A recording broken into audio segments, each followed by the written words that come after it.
Hello everybody, welcome back to this channel. Hope you're doing good. The community of Soweto threatens to shut down Maponya Mall after violent scenes. Everyone while I Soweto, we are sick and tired of what is happening there in Maponya Mall. Maponya Mall is not for the first time this thing is happening here. 2 people are shot, rushed to the hospital, and the other one is dead there, right there, buried inside the car, an Uber driver. So as a community, it is us, the community, who protected Maponya Mall. But the Maponya Mall management is underestimating the community. They don't want to do what the community wants. They don't want to listen to us. So now it's time that Usaba, because some of our kids, we are not part of this thing that is happening, but we are saying for the lives of the community, Maponya Mall tomorrow morning must be closed. The community may extend as early as 4 o'clock in the morning. By 4 o'clock in the morning, every community member says of this mall. We are sick and tired of what is happening in Maponya Mall. Anyone to say something? Thank you.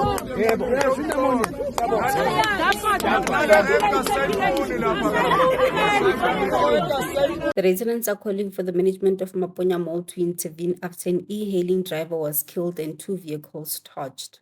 They are requesting that taxis must be banned from operating inside Maponya Mall, citing that violent killings of Uber drivers by the same taxi drivers is pure evil. Gauteng Roads and Transport MEC Kidibone Dialetlabela has described the violence as senseless, unacceptable, and a direct threat to the safety and stability of the public transport system.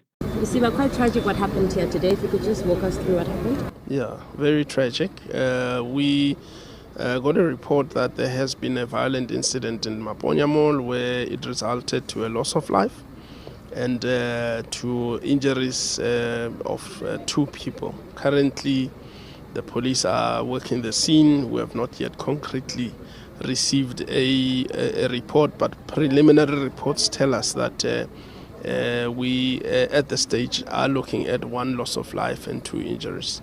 Lisiba, any interventions? Because we know that this is an ongoing crisis. Yeah. Any interventions, what's happening with the department, any engagements with the relevant stakeholders? Certainly, every fortnight on a Friday at 6 o'clock, all transport-related operators, e-hailers, taxi industry, buses, they meet the MEC for a crisis committee meeting, particularly focusing on their operations as well as the operating license regime. You know that the MEC is trying to purify that operating license regime, and currently she needs the participation of stakeholders. So yes, there has been interventions, there has been conversations, but this must go beyond condemnation. It must actually, there must be pursuance, and we must find the perpetrators. We must charge, arrest, we must prosecute, sentence, and throw the key. Would you say, this is my last question, would you say the department, particularly in Gauteng, is winning the fight?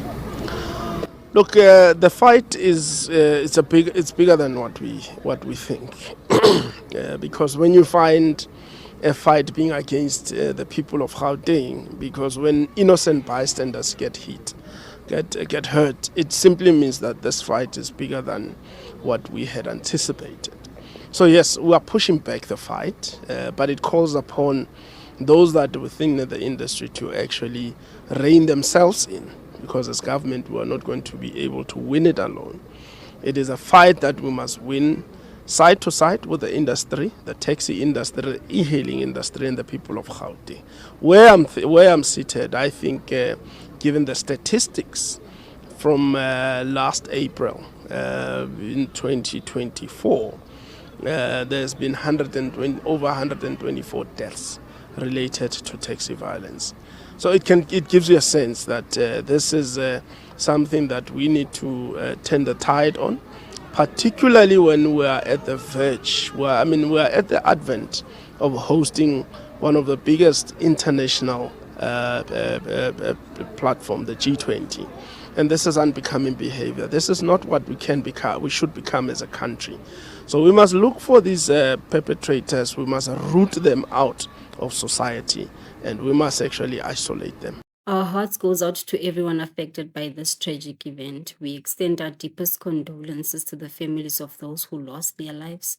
Please comment with a heart to show your support. Don't forget to like, share, and subscribe to this channel.